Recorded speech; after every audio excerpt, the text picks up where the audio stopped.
నమస్కారం VST news కి స్వాగతం. నా పేరు నాగిని. ముందుగా బులెటిన్ హెడ్లైన్స్.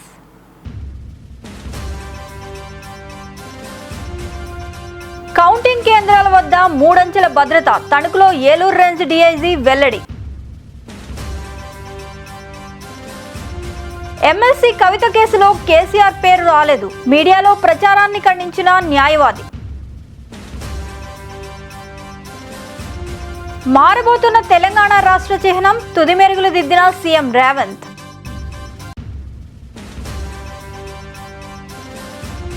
పిన్నెల్లి పైశాచికం పేరుతో పుస్తకం విడుదల. అరాచకాల గురించి వివరించిన టీడీపీ. మంగళగిరి నగరంలో పోలీసులు కార్డన్ సెర్చ్. 26 వాహనాల స్వాధీనం. దర్యాప్తు ముమ్మరం. హమాస్ ఆధీనంలోని రఫాలో ఇజ్రాయెల్ ఆదివారం జరిపిన దాడులను అమెరికా తీవ్రంగా ఖండించింది. మహిళలు, పిల్లలు సహా పెద్ద సంఖ్యలో మరణాలు సంభవించడంపై విచారం వ్యక్తం చేసింది. దాడి దృశ్యాలు కలిచివేసేలా ఉన్నాయని అగ్రరాజ్యం పేర్కొంది. రఫాలో ఇజ్రాయెల్ దళాలు జరిపిన దాడుల్లో 10ల సంఖ్యలో పౌరులు మరణించిన దృశ్యాలను చూస్తుంటే హృదయం తరుక్కుపోతోందని అమెరికా జాతీయ భద్రతా మండలి వ్యూహాత్మక సమాచార విభాగం సమన్వయకర్త జాన్ కిర్బీ అన్నారు. వచ్చే నెల 4న జరగబోయే ఎన్నికల కౌంటింగ్ కేంద్రాల వద్ద మూడంచెల భద్రతా ఏర్పాట్లు చేసినట్లు Eluru range DIG GVG Ashok Kumar పేర్కొన్నారు. తణుకు పట్టణ పోలీస్ స్టేషన్ కు విచ్చేసిన ఆయన మీడియాతో మాట్లాడారు. కౌంటింగ్ రోజున ఎలాంటి అవాంఛనీయ సంఘటనలు జరగకుండా భారీ బందోబస్తు ఏర్పాటు చేసినట్లు చెప్పారు. రేంజ్ పరిధిలో ఎన్నికల అనంతరం సుమారు 800 మందిని బైండ్ ఓవర్ చేసినట్లు చెప్పారు. బయట అవుటర్ కార్డన్లో సివిల్ ఫోర్స్ ఆల్రెడీ బందోబస్తు ఏర్పాటు చేస్తున్నారు. ఈ బందోబస్తుని ముఖ్యంగా 3 విభాగాలుగా విభజించడం జరిగింది. ఒకటి కౌంటింగ్ సెంటర్స్ లోపలికి బందోబస్తు, కౌంటింగ్ సెంటర్స్ జరిగే హెడ్ క్వార్టర్స్లో బందోబస్తు, తర్వాత జిల్లాలోని మిగతా ప్రాంతాల్లో అలర్లు జరగకుండా శాంతిభద్రతలు కాపాడడానికి బందోబస్తు ఏర్పాట్లు చేయడం జరుగుతుంది. ముఖ్యంగా కౌంటింగ్ సెంటర్స్, కౌంటింగ్ జరిగే హెడ్ క్వార్టర్స్లో పొలిటికల్ పార్టీస్ని, లీడర్స్ అంటే కాంటెస్టింగ్ క్యాండిడేట్స్, ఆ ఏజెంట్స్ మాత్రమే వచ్చేటట్టుగా వారికి ఇప్పటి నుంచే అవగాహన కార్యక్రమం నిర్వహించి చెక్ పోస్టులన్నీ ఏర్పాటు చేయడం జరుగుతూ ఉంది. అంటే పెద్ద ఎత్తున కౌంటింగ్ సెంటర్స్ జరిగే హెడ్ క్వార్టర్స్లో పెద్ద ఎత్తున జనాలు గుమికూడకుండా చర్యలు తీసుకుంటున్నాము. ముఖ్యంగా ప్రజలకి గ్రామాల్లో కానీ పట్టణాల్లో కానీ సభలు పెట్టి ఈ కౌంటింగ్ జరిగే ప్రక్రియను వారు ఇళ్లలోనే కూర్చొని టీవీ ద్వారా వీక్షించి అనవసరంగా రోడ్ల మీదకి రాకుండా ఉండాలని విజ్ఞప్తి చేస్తున్నాం. ఎందుకంటే టీవీలో ఎప్పటికప్పుడు లైవ్ టెలికాస్ట్ వస్తూ ఉంటుంది, దాన్ని చూడవలసిన విజ్ఞప్తి చేస్తున్నాము. దాని గురించి 144 సిఆర్పి సెక్షన్ కూడా ఆల్రెడీ ప్రాములేషన్ చేయడం జరిగింది. తర్వాత కౌంటింగ్ సెంటర్స్లోకి వెళ్ళే ప్రతి ఒక్కరిని కూడా ఐడెంటిటీ కార్డ్స్ చెక్ చేసి ఫ్రిస్క్ చేసి పంపించడం జరుగుతుంది. లోపల కూడా అవసరమైన భద్రతా ఏర్పాట్లు చేయడం జరిగింది. గ్రామాల్లో, డిస్టిక్లోని మిగతా గ్రామాల్లో ఈ పార్టీ ఆఫీసుల్లో కానీ పార్టీ లీడర్స్ హౌసెస్ దగ్గర కానీ సమస్యాత్మక గ్రామాలు ఈ మధ్య ఎలక్షన్ జరిగినప్పుడు అక్కడక్కడ చిన్న చిన్న గొడవలు జరిగాయి. అది ఇంకెక్కడన్నా గొడవలు జరిగే అవకాశం ఉంది. అటువంటి చోట్ల పికెట్లు ఏర్పాటు చేయడం. తర్వాత మాకు పోలీస్ హెడ్ క్వార్టర్స్ నుంచి కూడా చాలామంది ఆఫీసర్స్ ఇస్తున్నారు. జిల్లాకు డిఎస్పీలు అడిషనల్స్ ఇచ్చారు. ఒక్కొక్క అడిషనల్ ఎస్పీని కొన్ని 2-3 అసెంబ్లీ సెగ్మెంట్స్కి, ఒక్కొక్క డిఎస్పీని ఒక్కొక్క అసెంబ్లీ సెగ్మెంట్కి ఇన్ఛార్జిగా పెట్టి పెట్రోలింగ్ పార్టీస్, ఎస్ఐల్ని, సిఎల్ పెట్టి పికెట్స్, క్యూఆర్టీస్ ఈ విధంగా పెట్టి ఎక్కడన్నా ఇన్ఫర్మేషన్ వచ్చినా కూడా వెంటనే ఒక 5-10 నిమిషాల్లో ఆ గ్రామానికి, ఆ ప్రదేశానికి చేరుకొని శాంతిభద్రతలు కాపాడేటట్టుగా మేము చర్యలు తీసుకోవడం జరుగుతూ ఉంటుంది. తర్వాత ఎవరైతే ఎలక్షన్స్ కేసెస్లో ఇన్వాల్వ్ అయ్యారో, ఎలక్షన్ నోటిఫికేషన్ వచ్చిన తర్వాత పోల్ డే రోజు కానీ తర్వాత కానీ గొడవలు పడ్డారు, వాళ్ళందరినీ కూడా 107 కింద సెక్యూరిటీ సెక్షన్స్ కింద ఆల్రెడీ బౌండ్ అవుట్ చేయడం జరిగింది. ఎవరైతే 107 సిఆర్పిసి కింద ఎలక్షన్స్. ఉరవకొండ పెన్నహోబిలం క్షేత్రంలో వెలిసిన శ్రీ లక్ష్మీ నరసింహస్వామి వారి బ్రహ్మ రథోత్సవం కనుల పండుగగా సాగింది. అశేష జనవాహిని చేసిన గోవింద నామస్మరణ నడుమ వైభవంగా జరిగింది. రథోత్సవం సందర్భంగా తెల్లవారుజాము నుంచే స్వామివారి మూల విరాట్కు విశేష పుష్పాలంకరణ చేశారు. ముఖ్యంగా కర్ణాటక, తెలంగాణ నుంచి భక్తులు పెద్ద సంఖ్యలో పాల్గొన్నారు.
కవిత బెయిల్పై ఢిల్లీ హైకోర్టులో జరిగిన విచారణ సందర్భంగా బీఆర్ఎస్ అధినేత కేసీఆర్ పేరును ఈడీ ప్రస్తావించిందంటూ జరుగుతున్న ప్రచారాన్ని కవిత తరపు న్యాయవాది మోహిత్ రావు ఖండించారు. అసలు ఈడీ న్యాయవాదులు వాదనల్లో ఎక్కడా కేసీఆర్ పేరు రాలేదని, మాగుంట రాఘవ వాంగ్మూలంలో కూడా కేసీఆర్ పేరు ప్రస్తావించలేదని స్పష్టం చేశారు.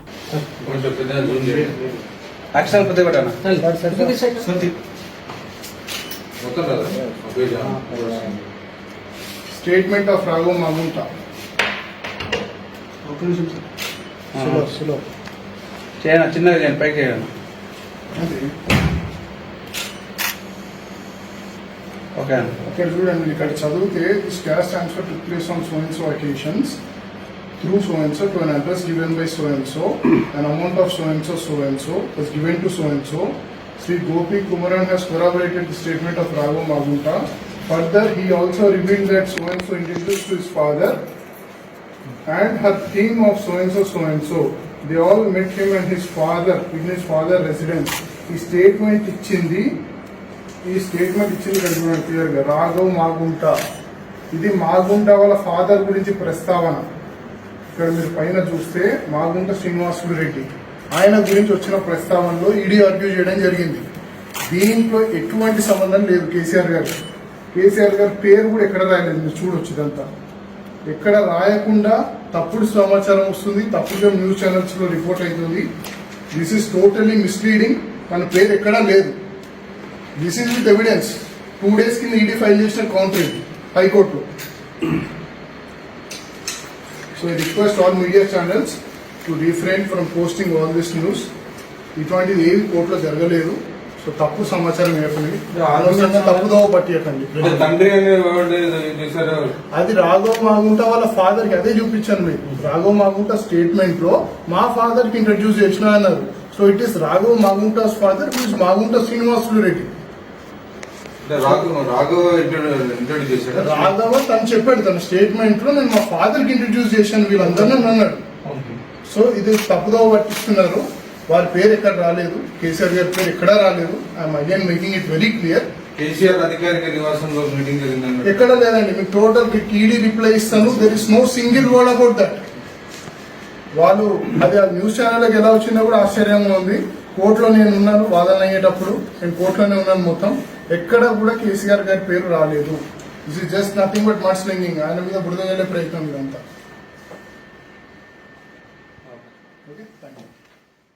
పౌర సరఫరాల సంస్థ కుంభకోణాల ద్వారా వచ్చిన డబ్బును తెలంగాణ నుంచి వైజాగ్ మీదుగా ఢిల్లీ కాంగ్రెస్ పార్టీకి వెళ్తున్నాయని బీఆర్ఎస్ మాజీ ఎమ్మెల్యే పెద్ది సుదర్శన్ రెడ్డి ఆరోపించారు. సన్న బియ్యం టెండర్లను రద్దు చేసినట్లుగా ఎక్కడా అధికారికంగా ఇంతవరకు ఉత్తర్వులు ఇవ్వలేదని, దీని వెనుక మర్మం ఏమిటని అనుమానం వ్యక్తం చేశారు. ఆ సమస్య లేదు, ఆ ఇష్యూ లేదన్నట్టు మాట్లాడింది. కానీ బియ్యం టెండర్లకు సంబంధించి ఇప్పటి వరకు అధికారికంగా రద్దు చేస్తున్నట్టు ఉత్తర్వులు జారీ చేయకపోవడం వెనుకున్నట్టు ఆంతర్యం ఏంటి? ఇప్పటివరకు బియ్యం కుంభకోణం సంబంధించినటువంటి టెండర్లను రద్దుపరచలేదు. ముందుగా వారు ఏమంటారంటే, మొన్న పత్రికా సమావేశంలో చాలా తెలివిగా అసలు బియ్యం టెండర్ల ప్రక్రియ అనేటువంటిదే ముందుకు పోలేదు, దానికి సంబంధించి ఎలాంటి నిర్ణయం కూడా చేయలేదని చెప్పి మాట్లాడారు. ఇవాళ ఎల్జీ ఇండస్ట్రీస్ సంబంధించి సన్నబియ్యం టెండరు దక్కినట్టు వారికి ప్రొసీడింగ్స్ ఇష్యూ చేసింది మేనేజింగ్ డైరెక్టర్ తెలంగాణ రాష్ట్ర పౌర సరఫరాల శాఖ తరఫున. కానీ వారు ఏం సంబంధం లేనట్టు తప్పించుకునే ప్రయత్నం చేస్తూ ఉన్నారు. అది ప్రజలందరూ గమనించాలని చెప్పి నేను ప్రత్యేకంగా విజ్ఞప్తి చేస్తూ ఉన్నాను. ముఖ్యంగా మిత్రులారా, ఇవాళ మీ అందరూ తెలుసు, ఇవాళ జరిగినటువంటి దాంట్లో రెండో కుంభకోణం గతంలో మా బీఆర్ఎస్ వర్కింగ్ ప్రెసిడెంట్ కేటీఆర్ గారు చాలా స్పష్టంగా ఆధారాలతో కూడిన అన్ని విషయాలు చాలా స్పష్టంగా చెప్పారు. అందులో ధాన్యం టెండర్లకు సంబంధించి ఎవరైతే బిడ్డర్స్ ఉన్నారో, టెండర్దారులు ఉన్నారో, వారిక్కడ వసూలు చేసినటువంటి డబ్బంతా ఆంధ్రప్రదేశ్లో దాస్తున్నారు, వైజాగ్ బ్యాంకుల్లో దాస్తున్నారు.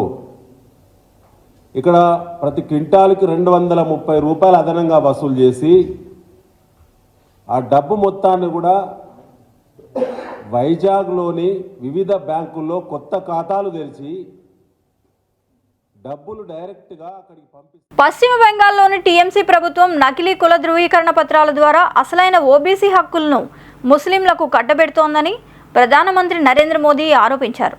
వాటిని కలకత్తా హైకోర్టు రద్దు చేసినా టీఎంసీ ఆ తీర్పును అంగీకరించడం లేదని దుయ్యబట్టారు. లోక్సభ ఎన్నికల్లో భాగంగా పశ్చిమ బెంగాల్లోని కక్ ద్వీప్ బహిరంగ సభలో పాల్గొన్న ప్రధాని మోదీ టీఎంసీ ముస్లింలను తప్పుదోవ పట్టిస్తోందని అన్నారు.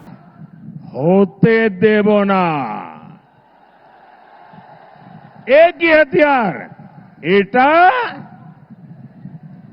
होते देवो ना।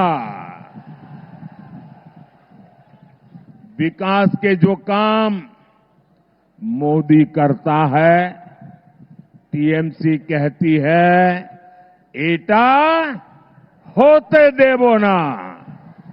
एटा एटा जरा जोर से बोलिए एटा। हमने महिलाओं की सुरक्षा के लिए हेल्पलाइन बनाई। टीएमसी कहती है एटा एटा होते देवो ना। एटा होते देवो ना। हम देश के हर महिला को उज्ज्वला सिलेंडर दे रहे हैं।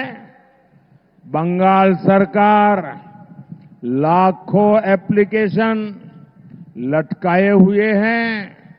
टीएमसी का कहना है एटा एटा होते देवो ना। एटा होते। తెలంగాణ రాష్ట్ర చిహ్నం తుది రూపుపై జూబ్లీహిల్స్ లోని తన నివాసంలో సీఎం రేవంత్ రెడ్డి సమీక్ష నిర్వహించారు. ఈ సందర్భంగా చిహ్నం తుది రూపుపై కళాకారుడు రుద్ర రాజేశంతో చర్చించారు. జూన్ 2వ తేదీన అధికారిక చిహ్నంను రేవంత్ విడుదల చేయనున్న సమాచారం. ఈ సమీక్ష సమావేశంలో మంత్రి జూపల్లి కృష్ణారావు, ప్రొఫెసర్ కోదండరాం, అద్దంకి దయాకర్, జేఏసీ నేత రఘు, సీఎం సలహాదారు వేం నరేందర్ రెడ్డితో పాటు పలువురు నాయకులు ఉన్నారు. హైదరాబాద్ గుడిమల్కాపూర్ పోలీసులు నాలానగర్లోని 2 స్పాలపై బుధవారం దాడి నిర్వహించారు. ఈ దాడిలో 8 మంది మహిళలతో పాటు 2 యువకులను అదుపులోకి తీసుకున్నారు. స్పా సెంటర్లలో అసాంఘిక కార్యకలాపాలకు పాల్పడుతున్నారని ఖచ్చితమైన సమాచారం ఉండడంతో జన్నత్ మ్యూజికల్ ఫ్రెండ్స్ స్పాలపై దాడి చేసి వీళ్లను అదుపులోకి తీసుకున్నారు.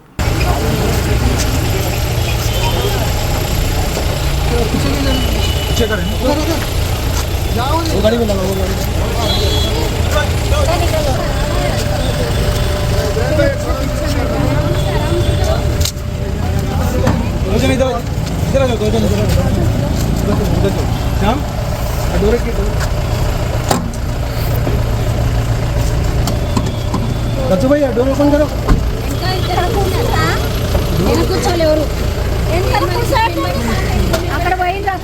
डोर ओपन लेकर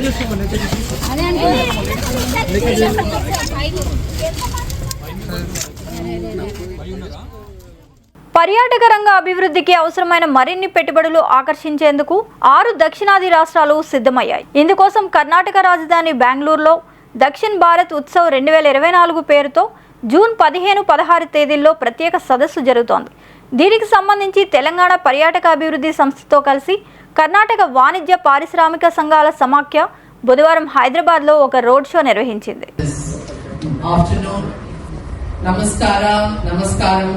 Good afternoon. I have this privilege of delivering the vote of thanks, but I must say that it is only for this event. So, it's only for this event. The idea is that we want, as they say, the proof is in eating the pudding. And the presence of all of you in Karnataka, in Bangalore on June 15th and 16th is what is going to be the most remarkable. As our guest today mentioned, I come from an industry which is in the electronics and electronic component sector. Market ante evaru customers ante me vetkala who are our customers for buying our electronic components. But my tourism and development business, every every human being is. Congress ప్రభుత్వంపై BRS party నేతలు ఆగ్రహం వ్యక్తం చేస్తున్నారు. రాష్ట్రంలో సర్కార్ నకిలీ మద్యాన్ని ప్రవేశపెట్టి ప్రజల ప్రాణాలతో చెలగాటమాడుతోందని బీఆర్ఎస్ నేత క్రిషాంక్ మండిపడ్డారు. తెలంగాణలో మద్యం అమ్మడానికి ఎవరికీ అనుమతులు ఇవ్వలేదని ఓవైపు మంత్రి జూబిలీ ప్రకటించగా మరోవైపు సోమ్ డిస్టిలరీస్ అనే సంస్థ తెలంగాణలో కార్యకలాపాలు ప్రారంభిస్తున్నామని ప్రకటించిందన్నారు. గతంలో కాంగ్రెస్ ప్రభుత్వానికి వాళ్ళు నిధులు కూడా ఇచ్చిండ్రు. దాదాపు 3 సార్లు 25 లక్షల రూపాయలు, ఒకసారి ఏకంగా 1,31 లక్ష రూపాయలు వాళ్ళు సోమ్ డిస్టిలరీస్ వాళ్ళు కాంగ్రెస్కి ఇవ్వడం జరిగింది. అయితే 28 మేన మంత్రి జూపల్లి కృష్ణారావు గారు అంటే కేవలం 7 రోజుల్లోనే మళ్ళా పత్రికా లేఖ ఒకటి విడుదల చేసి మంత్రికి ఎలాంటి సమాచారం లేకుండా కార్పొరేషన్ బేవరేజెస్ వాళ్ళే అనుమతి ఇచ్చిండ్రు అని చెప్పడం నిజంగా కూడా విడ్డూరం. ఇది బాధ్యత రహితం కూడా. ఎందుకంటే 26 ఫిబ్రవరి 2024న అబ్కారీ విభాగం మధ్యప్రదేశ్ ప్రభుత్వం వాళ్ళు ఈ సోమ్ డిస్టిలరీస్ వాళ్లకు 420, 461, 471, 120B, 468 లాంటి తీవ్రమైన సెక్షన్లు వేసి జగదీష్ అరోరా అనే చైర్మన్ సోమ్ డిస్టిలరీస్ అతన్ని అరెస్ట్ చేయడం జరిగింది. వాళ్ళ మీద నకిలీ మద్యం వేసే ఆరోపణ మధ్యప్రదేశ్ ప్రభుత్వం వాళ్ళు వాళ్ళ మీద కేసులు వేసిండ్రు. మరి దీని గురించి ఎందుకు జూపల్లి కృష్ణారావు గారు చెప్పలేదు? వారికి కనీసం తెలియదని అంటున్నారు. ఇది ఇంకెక్కువ దారుణం. ఎందుకంటే రాష్ట్ర మంత్రి రాజ్యాంగం మీద ప్రమాణ స్వీకారం చేసి ఈ రాష్ట్రానికి మంత్రి అయినరు. మరి ప్రజల ఆదాయం, ఈ ప్రభుత్వ ఆదాయం, రాష్ట్ర ఆదాయం, మరీ ముఖ్యంగా ప్రజల ఆరోగ్యం గురించి పట్టించుకోని మంత్రి రేపు ఈ నకిలీ మద్యం వ్యాపారం ఇక్కడికి వస్తే ప్రజల ఆరోగ్యానికి ఏమైనా జరిగితే మంత్రి జూపల్లి కృష్ణారావు గారు బాధ్యత నుంచి తప్పుకొని అధికారులే చేసిండ్రు అని నెట్టేస్తారా? కేవలం ఇది ఒకటే కాదు, తన లేఖలో మరి కాంగ్రెస్ పార్టీకి 1,31 లక్షలు మరియు 75 లక్షల రూపాయలు విరాళాలు కాంగ్రెస్ పార్టీకి ఇచ్చిందాన్ని ఎక్కడ కూడా లేఖలో స్పందించలేదు, మాట్లాడలేదు. ఈ సంస్థ నకిలీ మద్యం విషయం మీద కేసులు ఎదుర్కొంటున్నది ఇతర రాష్ట్రాలు. అట్లాంటి సంస్థను కాంగ్రెస్ ప్రభుత్వం తెలంగాణ రాష్ట్రానికి తీసుకొని రావాల్సిన తరుణంలో మరి బీఆర్ఎస్ ఎత్తినప్పుడు దీని గురించి ఎక్కడ కూడా మంత్రి జూపల్లి కృష్ణారావు గారు మాట్లాడలేదు. మాచర్ల ఎమ్మెల్యే పిన్నెల్లి రామకృష్ణారెడ్డి జీవిత చరిత్ర నేరమయమని తెలుగుదేశం నేతలు ఆగ్రహం వ్యక్తం చేశారు. ఆయన సోదరుడితో కలిసి హత్యలు, దోపిడీలు చేస్తూ మాచర్లను ఎస్టేట్గా మార్చుకున్నారని ధ్వజమెత్తారు. మంగళగిరి తెలుగుదేశం కార్యాలయంలో పిన్నెల్లి పైశాచికం పేరుతో పుస్తకం విడుదల చేశారు. ఎన్నికల్లో ఈవీఎంలు ధ్వంసం చేసి అలజడి సృష్టించారని టీడీపీ నేతలు మండిపడ్డారు. ప్రజల్లో తిరుగుబాటు వచ్చేసరికి ఏం చేయాలో తెలియక పారిపోయారని ఎద్దేవా చేశారు. పిన్నెల్లి అరాచకాలతో విసిగిపోయిన ప్రజలు ఆయనకు బుద్ధి చెబుతారని హెచ్చరించారు.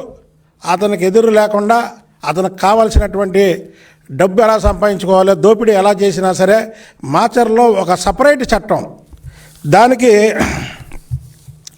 పిన్నెల్లి రామకృష్ణారెడ్డిని మీడియా ముఖంగా ఒక ఛాలెంజ్ చేస్తున్నా. నువ్వు దేవుడి గుళ్ళో విగ్రహాలు దోచుకోలేదని, దేవుడి మీద ప్రమాణం కాదు, ఎందుకంటే దేవుడి విగ్రహాలని నువ్వు దోచుకుంటే దేవుడి మీద ప్రమాణం చేయడం నీకు పెద్ద ఈజీ. 2004 నుంచి 2024 వరకు నువ్వు మాచర్లేదో నీ అడ్డా అంటున్నావు. కాబట్టి మాచర్ల సెంటర్లో నీ భార్య పిల్లల్ని తీసుకొచ్చి నేను విగ్రహాలు దోచుకోలేదు అని వాళ్ళ మీద ప్రమాణం చేయగలవా? అలాంటి వాడిని ఎన్నుకొని వైఎస్ రాజశేఖర రెడ్డి దగ్గర నుంచి వైఎస్ జగన్మోహన్ రెడ్డి వరకు అతనికి ఎమ్మెల్యే పదవులు కట్టబెట్టడమే కాకుండా రాష్ట్రంలో ఒక నియోజకవర్గం, మాచర్ల అనే ఒక నియోజకవర్గం, అది ఎంతో పేరు ప్రఖ్యాతులు గాంచినటువంటి మాచర్ల నియోజకవర్గం, అది పల్నాటి బ్రహ్మనాయుడు వాళ్ళందరూ ఉన్న నివాసం ఉన్నటువంటి. కర్ణాటకకు చెందిన 2.41 లక్షలు విలువ చేసే మద్యాన్ని పట్టుకున్నట్లు Anantapuram SEB CI Yellaiah, SI Saraswati తెలిపారు. ఉరవకొండ మండలం కొర్రకోడు వద్ద బొలెరో వాహనాన్ని ఆపి పరిశీలిస్తే అందులో మద్యం బాక్సులు ఉన్నాయన్నారు. అదే గ్రామానికి చెందిన రామ్మోహన్ కర్ణాటక నుంచి అక్రమంగా బొలెరో వాహనంలో 2.41 లక్షలు విలువ చేసే 40 బాక్సుల్లో 4,380 టెట్రా ప్యాకెట్లు తీసుకొస్తున్నట్లు గుర్తించామన్నారు.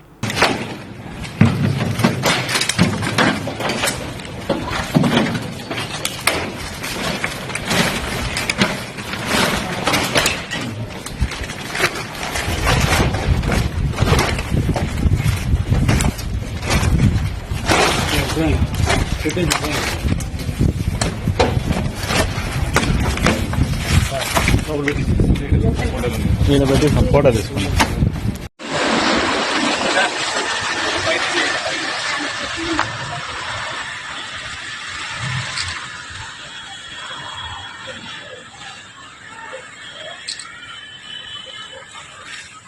సార్వత్రిక ఎన్నికలు 2024 ఓట్ల లెక్కింపు ప్రక్రియను పారదర్శకంగా పటిష్టంగా నిర్వహించేందుకు అన్ని ఏర్పాట్లు చేస్తున్నామని జిల్లా ఎన్నికల అధికారి కలెక్టర్ డాక్టర్ కె శ్రీనివాసులు పేర్కొన్నారు. నంద్యాల కలెక్టరేట్లోని ఆయన ఛాంబర్లో జిల్లా ఎస్పీ కె రఘువీర్ రెడ్డి, జేసీ రాహుల్ కుమార్ రెడ్డిలతో కలిసి కౌంటింగ్ నిర్వహణకు సంబంధించి చేస్తున్న ఏర్పాట్లపై రాజకీయ పార్టీల ప్రతినిధులతో సమావేశం నిర్వహించారు.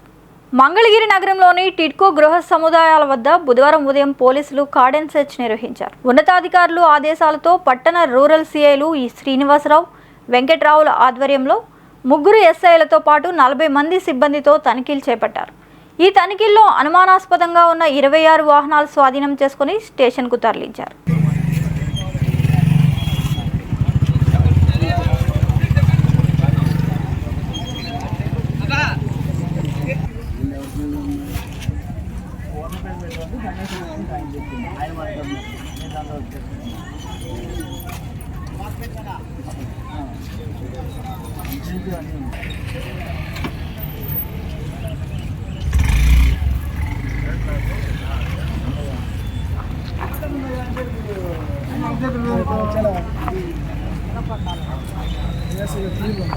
అతి హ్యాండ్ లాగుంది దిగాది ఈ దొంగ బండి అనుకుంటారా వాడిన బండి వాడుకునేదనా వేరే వాళ్ళంతా ఎవరిని అది మా కంపెనీ బండి మా ఓనర్ పెట్టిన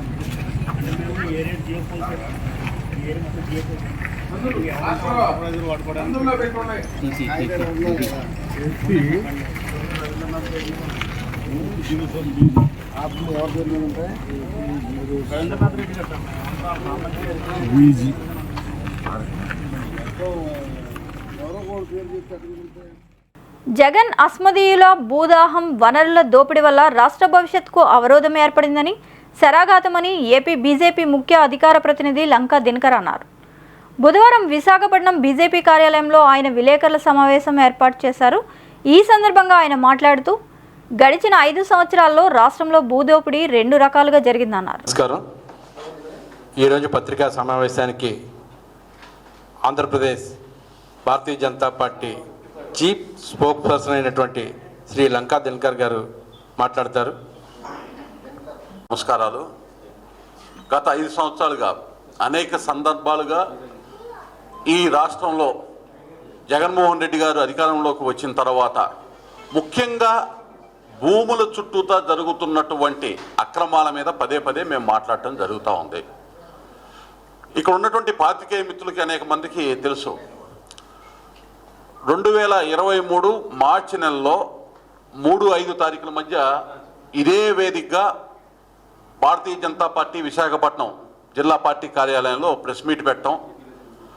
దానికి ముందు కొన్ని రోజుల ముందు విశాఖ ఇండస్ట్రియల్ సమిట్ చేసి దానిలో ఎంఓయూలు కుదుర్చుకున్నాము, లక్షల కోట్ల రూపాయల పెట్టుబడులు వస్తున్నాయి అని పవర్ ప్రాజెక్ట్స్కి సంబంధించినటువంటి అంశాల్లో ఈ ప్రభుత్వం ఏ విధంగా వ్యవహరించింది, ఏ విధంగా లక్షల ఎకరాలు, ఆ రోజు మీకు పత్ర సహిత ఆధారాలతోటి దాదాపు ఒక 4 లక్షల ఎకరాల వరకు భూ సంతర్పణ పవర్ ప్రాజెక్టుల పేరున జరుగుతూ ఉంది అనేటటువంటి దాన్ని ఆ రోజు వెలుగులోకి తేవడం జరిగింది.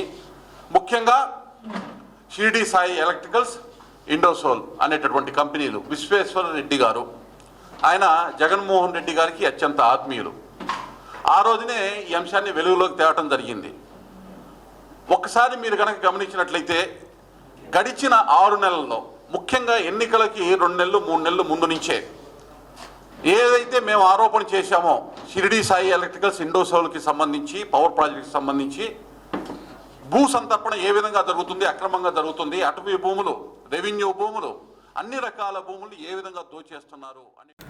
విశాఖ దక్షిణ నియోజకవర్గ జనసేన నాయకుడు ఎమ్మెల్యే అభ్యర్థి వంశీకృష్ణ తన క్యాంప్ కార్యాలయంలో పాత్రికేయ సమావేశంలో మాట్లాడుతూ తనను ఆదరించిన విశాఖ దక్షిణ నియోజకవర్గ ఓటర్లకు ధన్యవాదాలు తెలిపారు.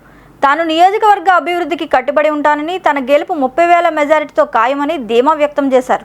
135 నుంచి 155 సీట్లతో కూటమి గెలుపు ఖాయమని అన్నారు. విశాఖలో 7 నియోజకవర్గాలు కూటమి గెలవబోతోందని అన్నారు. పోలింగ్ రోజే వైసీపీ నేతలు చేతులెత్తేశారని అన్నారు. అందరూ జనం మధ్య పరిపాలన చేస్తే జగన్ మాత్రం ఇంట్లో కూర్చొని బటన్ ప్రభుత్వం నడిపారు. అసలు వైసీపీ మేనిఫెస్టో అమలు చేయలేదని, కబ్జాదారులు జాగ్రత్తగా ఉండాలి, రాబోయేది ప్రజాప్రభుత్వం అని హెచ్చరించారు. విశాఖ దక్షిణ నియోజకవర్గాన్ని గ్రీన్ సిటీగా చేస్తా అన్నారు. పవన్ కళ్యాణ్ రాష్ట్ర దేశ రాజకీయాల్లో కీ రోల్ పోషించబోతున్నారని, ఇక ఏపీకి మంచి రోజులు రానున్నాయని అన్నారు. భోగాపురం ఎయిర్పోర్ట్, మెట్రో, పోలవరం ప్రాజెక్టును వైసీపీ పట్టించుకున్న పాపాన పోలేదని, ఇక అవన్నీ పూర్తవుతాయని అన్నారు. ముందుగా నాకు సహకరించిన నా మీడియా సోదరులకు, విశాఖపట్నం సౌత్ నియోజకవర్గ ప్రజలకు, విశాఖపట్నం ప్రజలకు, రాష్ట్ర ప్రజలందరికీ కూడా ముందుగా నా హృదయపూర్వకమైన నమస్కారాలు. విశాఖపట్నం సౌత్లో నన్ను దగ్గరగా చేసుకొని ఒక అన్నదమ్ముడిగా, ఒక కొడుకుగా చాలామంది నన్ను ఓన్ చేసుకొని ఇవాళ నన్ను మంచి మెజారిటీతో గెలిపిస్తున్నందుకు వాళ్ళకి రుణపడి ఉంటాను. వాళ్ళకి ప్రత్యేకమైనటువంటి ధన్యవాదాలు నేను తెలియజేస్తా ఉన్నా. వాళ్ళు రుణం తీర్చుకునే అవకాశం నాకు దేవుడు ఇస్తున్నందుకు ఖచ్చితంగా దక్షిణ నియోజకవర్గాన్ని ఒక గ్రీన్ సిటీగా తయారు చేయడానికి నా శక్తి వంచన లేకుండా పనిచేస్తానని చెప్పేసి మీ ద్వారా వాళ్ళకి హామీ ఇస్తా ఉన్నా. అందరూ ప్రెస్ మీట్లు గెలిచిన తర్వాత పెట్టి చెప్తారు, నేను ముందే చెప్తా ఉన్నా. నా విజయం నాకు తెలుసు కాబట్టి నేను ముందే చెప్తా ఉన్నా. ఒక అద్భుతమైన విజయాన్ని నాకు అందించబోతూ ఉన్నారు. నేను దురదృష్టంగా వెంటాడితే మరిన్ని అప్డేట్స్ కోసం please subscribe our channel VST news.